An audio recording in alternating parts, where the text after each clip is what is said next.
গত বছরে ঠিক আজকের এই দিনে খুনি হাসিনার পদত্যাগ করেছিল। তারা দীর্ঘ 15 বছরের যে দুঃশাসন ছিল সেই দুঃশাসনের পতন ঘটেছিল আজকের এই দিনে।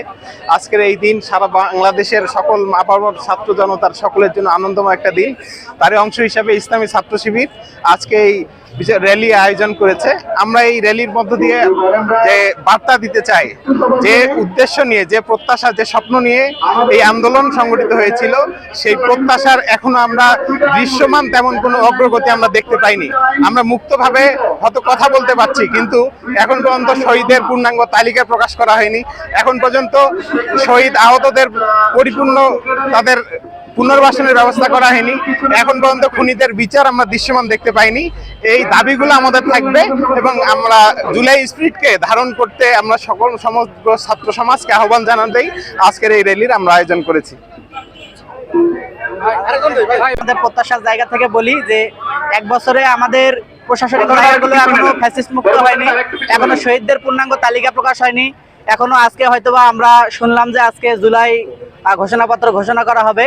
এর মধ্য দিয়ে যারা আহত পঙ্গুত্ব বরণকারী অনেকেই আছে যাদেরকে সরকারিভাবে এখনো পুনর্বাসনের দায়িত্ব নেওয়া হয়নি।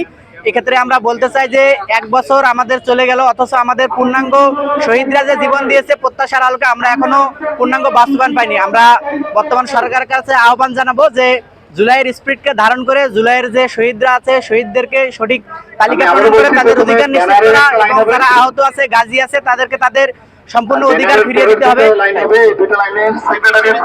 5ই আগস্টে স্বৈরাচার হাসিনা বাংলাদেশ থেকে ছাত্র জনতার অভ্যুত্থানের মধ্য দিয়ে পালিয়েছে।